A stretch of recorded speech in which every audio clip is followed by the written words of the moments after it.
ہر آنکھ جن کے لیے محو اشک باری ہے، انہی کا نام جفاؤں پہ ضرب کاری ہے۔ حسین کا تو سفر کربلا میں ختم ہوا، حسینیت کا سفر لیکن اب بھی جاری ہے۔ حسینیت کا سفر لیکن اب بھی جاری ہے۔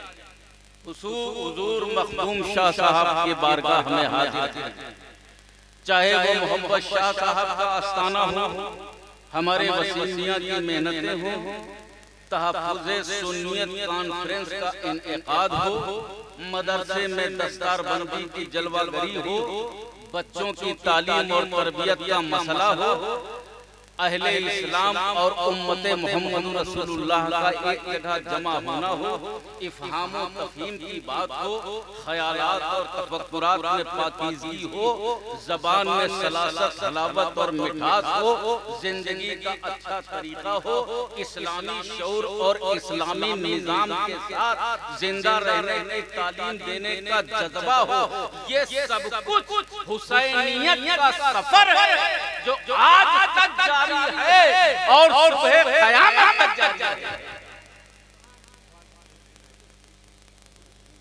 میرے عزیزو، یہ حسینیت کا سفر ہے۔ عرض کیا ہے کہ حسین کا تو سفر کربلا میں ختم ہوا، حسینیت کا سفر لیکن اب بھی جاری ہے۔ بڑی بڑی باتیں ہوتی ہیں، بڑے بڑے معاملات آتے ہیں، حالات عجیب سے عجیب نظر آتے ہیں۔ محرم کا چاند نکلا اور مولویوں نے فتوے بازی، زبان درازی کے دروازے کھول دیے۔ امت کو برگشتہ کرنے کے لیے، امت کو برگلانے کے لیے وہ سارے پیکرے، وہ سارے ہتھیار اپنائے جاتے ہیں جو اس امت میں اللہ کے رسول اور ان کے گھر والوں سے محبت کرنے والے لوگ ہیں، ان کو ان کے ذہنوں کو ڈائیورٹ کیسے کیا جائے، ان کو بدلا کیسے جائے، ان کو دوسرے راستوں پر کیسے لایا جائے، یہ بتانے کے لیے ایک جذبہ دیا جاتا ہے کہ علماء سے بھی محبت کرو، علماء کی بھی تعظیم کرو، علماء کے بھی ہاتھ چومو، ان کی باتوں کو سنو، ان کے پاس بیٹھو، ان کی نصیحتوں کو سنو۔ یہ تعلیم دینا کب شروع کیا جاتا ہے؟ جب دیکھا جاتا ہے کہ امت نبی کے گھر والوں پر جان قربان کرنے کا جذبہ رکھتی ہے، اور جیسے ہی محرم آتے ہیں حسین کی قربانیوں کے زندہ باد کے نعروں میں تازیہ اٹھا کے اعلان کرتی نظر آتی ہے کہ خون کا ایک ایک قطرہ نبی کی اولاد پر قربان، میرے دلوں کی ہر دھڑکن پر حسین کی قربانیاں زندہ ہے۔ سبحان اللہ۔ تب تعلیم یہ دی جاتی ہے، لیکن یاد رکھو ہونے والا کچھ نہیں ہے۔ جب تک یہ دنیا قائم رہے گی، پانی میں روانی رہے گی، فضاؤں میں، ہواؤں میں پاکیزگی رہے گی، سورج میں روشنی اور چاند میں اجالا رہے گا، ستاروں کی چمک اور دمک باقی رہے گی، زمین کے ہر ذرے پر حسین کی قربانیوں کے احسانات اور نشانات چیخ چیخ کر کہیں گے اسلام زندہ ہوتا ہے۔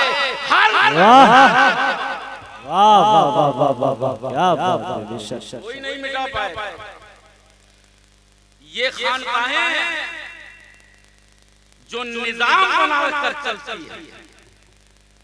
جس خانقاہ میں آپ حاضر ہیں، اس کی جب تعلیم دیکھیں گے، جب ان کے معاملات پر غور کریں گے، ان بزرگوں کے دامن کی وابستگی تو الگ بات ہے، روحانیت کے ساتھ صرف ان کے آستانے پر اپنا سر جھکا کر کے عقیدت سے جو دعا مانگیں گے وہ قبول ہوگی، اس بنیاد پر قبول ہوگی کہ یہ وہ نفوس قدسیہ ہیں جو نبی اور ان کے اپنی زندگیاں قربان کر دینے کا جذبہ رکھتے تھے. اور جو اللہ کے نبی کے گھر والوں کا طرفدار ہو گیا، کائنات میں پھر اس کو کسی کا خوف نہیں، کسی کا ڈر نہیں.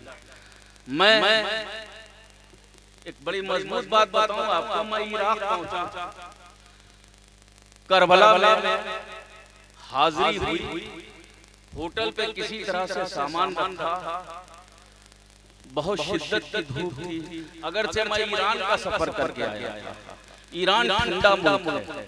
مشہد میں، تہران میں، قم میں، شیراز میں، ایران کے کم سے کم 15 شہر ہوتے ہیں. بڑا خوبصورت علاقہ، ٹھنڈا. اور جب وہاں تہران سے جہاز ہمارا نجف اشرف کی سرزمین پر اترتا، لو کے تھپیڑے، اتنی کم مسافت میں اللہ کا نظام کتنا بدلا. بڑی سخت گرمی، 60 کلومیٹر وہاں سے کربلا، نجف اشرف ایئرپورٹ سے کربلا بس کے ذریعے پہنچے. یقین مانیں دل کی یہ کیفیت ہے جس کو بیان نہیں کر سکتا. اگرچہ کائنات میں سب سے بڑی دولت انسان کو یہ ہوتی ہے کہ مدینے کا دیدار ہو جائے، مدینہ دیکھنے کو مل جائے. ادیب مکن پوری نے کہا ہے کہ بارش انوار جس پر ہو وہ طیبہ دیکھوں، جو زمین پر ہے وہی عرش معلا دیکھوں. موت برحق ہے مگر اے مالک موت و حیات، اتنا زندہ رکھ کے میں آقا کا روضہ دیکھوں. اور فرمایا ایک جگہ کہ جوجو پہ جو ٹھہرا وہ سفینہ دیکھا، انگوش کا نگینہ دیکھا، جنت کی بہاریں ہوں کہ کوثر کی فضا سب دیکھ لیا جس نے مدینہ. میں عرض کرنا چاہتا ہوں، میں مدینہ شریف پہنچا، دل کی کیفیت دوسری تھی. کربلا پہنچا تو دل کی کیفیت بدلی. عجیب ماحول، عجیب منظر. ہوٹل میں کسی طرح سے سامان رکھا، اس در کو چوم لینے کے لیے آنکھیں بے قرار، دل تیزی سے دھڑکنے لگا. کیا یہ وہی جگہ ہے جہاں نواسے رسول پر ظلم کی انتہا کی گئی تھی؟ کیا یہ وہی ریگزار ہے؟ کیا یہ وہی سرزمین ہے؟ کیا یہ وہی وقت ہے جب نبی کے نواسوں کو پیاسا یہاں شہید کیا گیا تھا؟ عجیب سا ذہن میں حیران، سامان رکھ کر کے بغیر پانی پیے ہوئے. اگرچہ ایک شخص مجھ سے کہتا رہا، میں نے کہا پانی نہیں، پہلے حسین کی دہلیز کو چومنا چاہتا ہوں. پہنچا وہاں، حاضری دی، سب کچھ تو ٹھیک تھا، مگر اس ایک بڑے سے خاتے میں 3 محراب بنے ہوئے تھے، 3 زری. ایک خود امام حسین علیہ السلام، مزار مقدس، اور ایک ذریعہ پاک، اور دوسرا حضرت آپ کے بڑے بیٹے حضرت علی اکبر کی. میں یہ سمجھ رہا تھا کہ تیسری ذریعہ میں جو قبر ہے وہ حضرت علی اصغر کی. میں نے لوگوں سے پوچھا کہ حضرت علی اصغر کا مزار کہاں پر ہے؟ ان میں سے تو ایک دانشور جو وہاں کے رہنے والے تھے انہوں نے بتایا کہ بنو سعد قبیلے نے جب امام حسین کے نعش مبارک کو دفن کیا تھا تو آپ کے سب سے چھوٹے بیٹے علی اصغر کو آپ کے سینے پہ دفن کیا گیا. سن کر کے بے چین ہو گیا، مگر ذہن پریشان یہ تھا کہ یہ تیسری ذریعہ مبارک کس کی ہے جو حسین کے پہلو میں ہے. قریب جا کر کے دیکھا تو اس پر لکھا ہوا تھا مزار مقدس حضرت حبیب ابن مظاہر. میں سوچنے پر مجبور ہو گیا، اہل بیت اطہار کے خاندان کے اور نصوص قدسیہ پاس میں ہی گنج شہیداں ہے. اس کو گنج شہیداں کہتے جو مزارات ہیں دوسرے تمام اور گھر والوں کے، سب لوگ اس میں ہیں. یہ اس خاتے میں 3 لوگ موجود ہیں، ایک خود امام حسین، دوسرے علی اکبر، اور تیسرا مزار مقدس حضرت حبیب ابن مظاہر. لوگوں تم کو سبق دینا چاہتا تم کو بتانا چاہتا ہوں یہ مزاج بناؤ اپنا کہ جو حسین کا طرفدار ہو گیا دنیا اور آخرت میں اس کو حسین کے پہلو میں جگہ مل جائے. واہ واہ واہ واہ کیا بات. کسی کے کہنے سے کچھ نہیں ہوتا, کسی کے فتوے سے کچھ نہیں ہوتا. لاکھ مفتی فتوے لگاتے رہے, حسین کی نہ محبت کل کم ہوئی تھی نہ آج کم, نہ ذکر کبھی ختم ہوا تھا نہ ختم ہوگا.